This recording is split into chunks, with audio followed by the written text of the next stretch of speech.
Governance is in terms of accountability for the outcome of your business. Somebody has to be accountable, responsible for what the ultimate contribution of the business to the various stakeholders. So it emanates from the board of directors. How do they translate the company's vision, mission, long-term strategy, goals into reality, practical reality down the line by energizing the whole process, the business process. That's what I call governance. That's a process as well as focusing on the outcome, setting the guidelines and energizing them. What you call vision or goals. These are all part of organizational process, but you have to energize the whole people and the whole organization to convert it into reality. Right. So there is the role of governance. Energize the whole group. Shared goals. Commitment. Commitment to the goals. These are important. Yeah. Good governance is in terms of your ability to respond to the changes in the environment.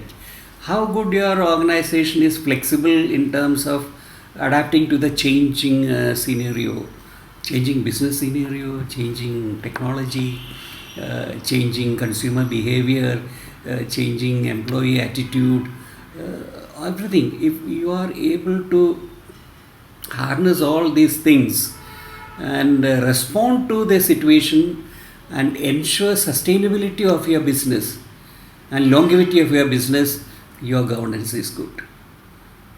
Yeah. Right. Because it's a competitive world. In a competitive world, you are always in a sort of ambiguity, uncertainty. What will happen to my business? Maybe next year some new technology develops or a new competitor comes, I will collapse. In order to avoid that kind of anxiety in running your business, you have to be flexible enough to change and respond to the changes in total technology, consumer behavior, market, digitalization, everything. That's what. And then culture, values and culture, continuous learning culture, and attracting talents, creating a good brand. These are all important. Yeah. Strategic leadership is very important. Strategic leadership with a environment for innovation. Continuous innovation is required. Otherwise, you cannot survive or even sustain your business on a long-term basis.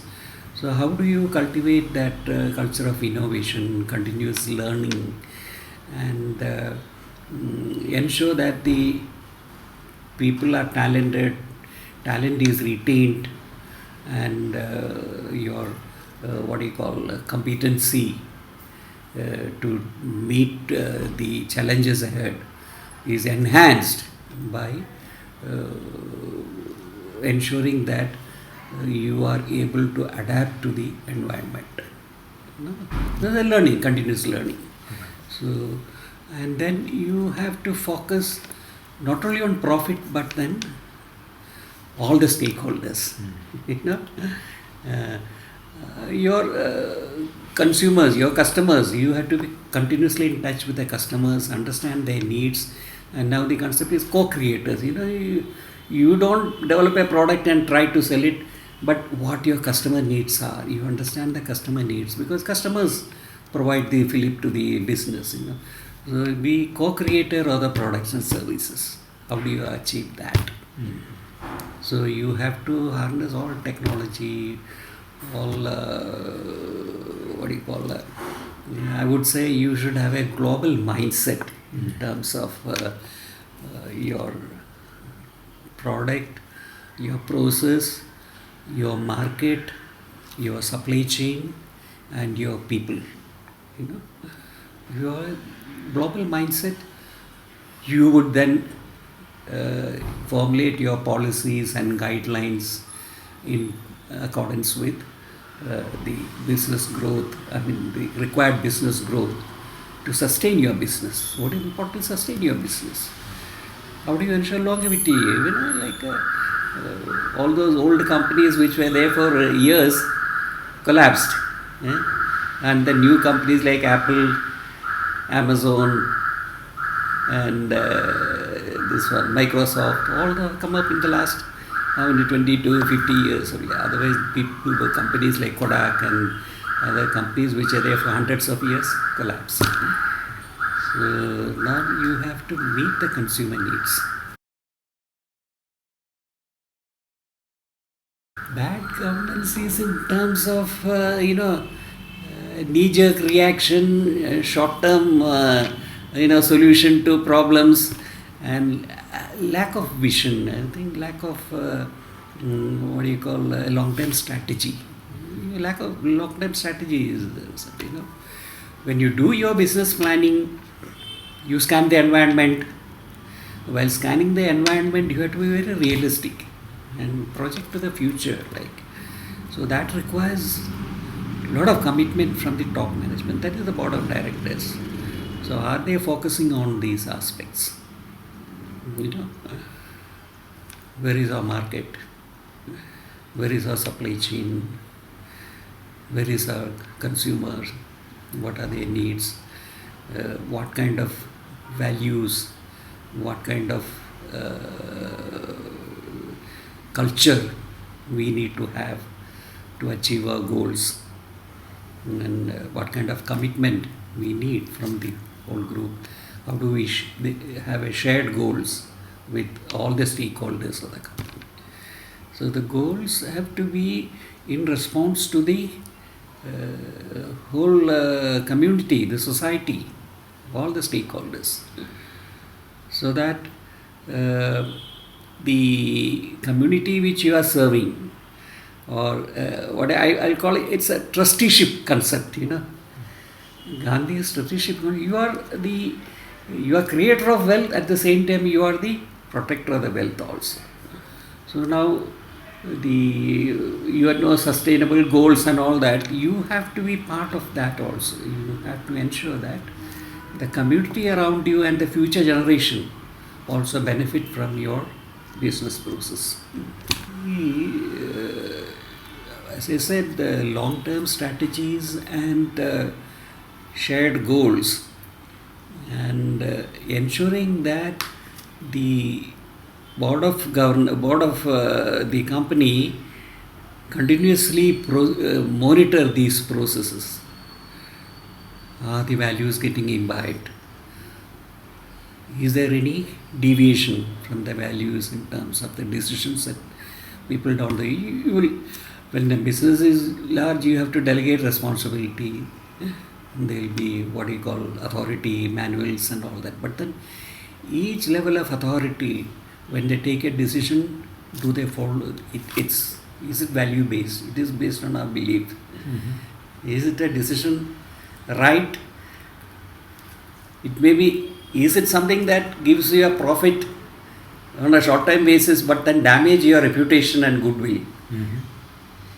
That's what is more important. So the reputation and the goodwill comes from the community whom you are serving, the society at large, the other stakeholders, even government also. The government has got various regulations in terms of pollution and working environment, work-life balance, and all that. If you follow that, then you can survive. If you don't follow these, because these are very important when it comes to the survival of a business and sustainable business at this point of time. When you lack this, you fail. Then the scams and then how do you get feedback? Like whistleblowers are there in all the well-managed companies. Infosys, Wipro, they have whistleblowers. Anybody can, if anything untoward is happening in the company, they can inform the top management and immediately action is taken. So that is important. Scams or fraud, it's like body disease like a kidney failure or a cancer or a heart ailment doesn't come all on a sudden, and it's gradually developing in your body. And if you meet your doctor after a test, he will respond, yeah, this is happening, so you have to take precaution. The same way in an organization also, when a fraud is happening, few people know about it. Few people are aware, but then they keep quiet. They say, well, some people will be part of it. Now, yesterday TCS news, like they have sacked a few executives because they were in collusion with the manpower suppliers. They took bribe to ensure that their people are recruited to the company. So this has happened. That also, I think, somebody from outside, somebody pointed out. Yeah, there's more awareness need to be created, because it's only confined to maybe 10% of the corporate world now. No? Yeah. It has to come to the entire business world. See, these are things you have to, when a new entrant comes into the organization, you have to observe him in terms of does his value system match with the values of the organization?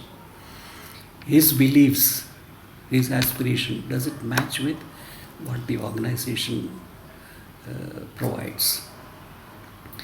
So I heard certain companies, I think the TVS Group companies and all, they had a very extensive induction program for the new employees, whether it is trainees or any level, and they'll ask in the end, they'll give all the code of conduct, smoking is prohibited, or this is not allowed, that is not allowed. Then they ask you, maybe after a month or 2 months induction program, which some are formal, some informal, do you at this point of time agree with the values, and you can function effectively by being in consonance with the values and beliefs of this organization? If not, you can now quit. So there is a contract, a psychological contract. A commitment development says, I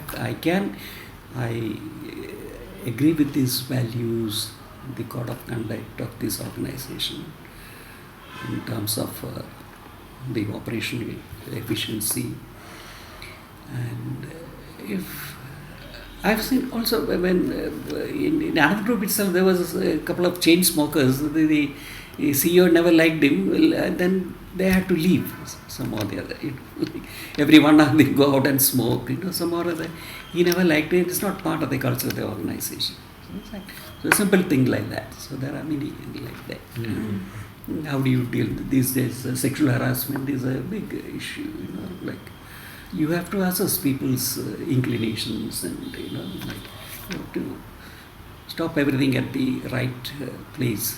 That there is no potential for violation of the code of conduct. So that's very important. So the entry level for people are very important. And the induction, how the mentoring, as you said, mentoring. Anand Group has got mentoring, and even Capsules they got mentoring. They at whatever is the level, there is a mentor attached to you for the first 6 months or 1 year. Mm-hmm. So they impart the values down the line. Yeah, that is very important. Then you can avoid such scams and frauds, and ensure that the company beliefs and values are permeated down the line. Like I think the Rotary Club, or they have this: when you take a decision, is it beneficial to others? Does it affect adversely others, or is it going to contribute to the progress of whom I am serving? So this kind of inner conscience feelings comes from spiritual power. So at any point of time, whenever you are dealing with a person, it's an exchange of your the response of your spirits. Like your spirit. What is your spirit? We are understanding what is my spirit, what is your spirit. It's not the physical or mental or intellectual part. It's the spirit dominates there. So they say in HR parlance, any development is self-development. And self-development starts with your self-awareness. First, you should understand what you are, what your values, what your beliefs, what your thinking process is, what kind of thinking you have, systemic thinking or, what do you call that, logical, there are different ways of thinking of people. How do you analyze data? How do you arrive at conclusions? How do you weigh the pros and cons? So each person differs in these respects. So the behavioral science, the whole development process starts with your self-awareness. So that's why we call it human process laboratories, where the group learning is there, what you call group process learning, T-group learning, where you understand yourself, then you know what is the core of your spirit. Mm-hmm. Then you can deal with issues, deal with people, deal with the environment in the right way. Others also understand. See, in human interactions, you learn from expressing yourself, self-disclosure, and then getting response from others. Then you know whether the response will decide whether your behavior is appropriate or not. If you're talking to your boss, the boss's body language and his response will make you aware whether my opinions, my suggestions or my ideas are being welcomed by him, or is it some consistency is there or inconsistency is there. So all this come from your spiritual power, otherwise it doesn't. So spiritual quotient is very important.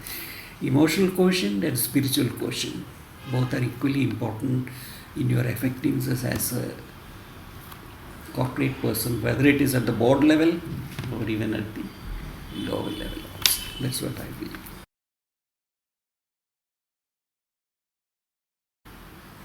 See, the lack of ethics come from your selfishness. And selfishness, sometimes I say it is an innate nature of human being.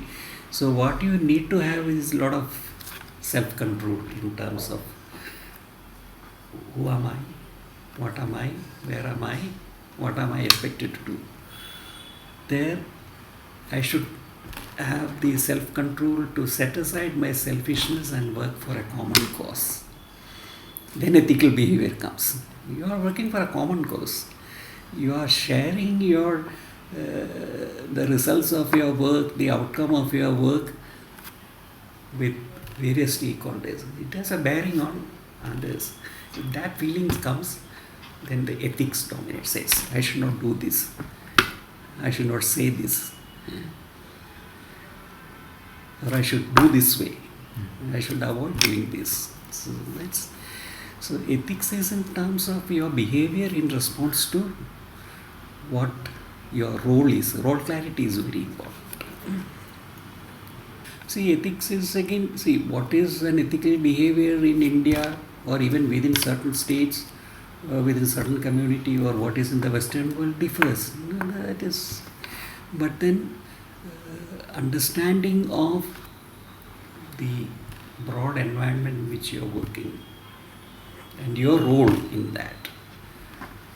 Am I playing that role effectively? Role effectiveness. That will decide, okay, if your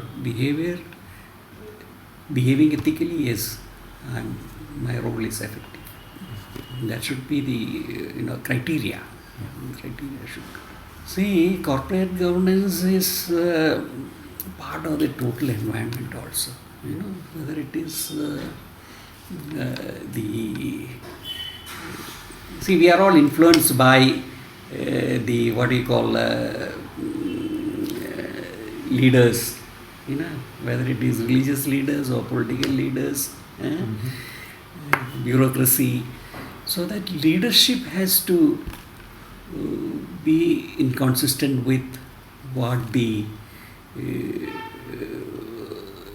ultimately all development is human development. When you see, now we talk about GDP, we talk about economic development, but there is a human development index also.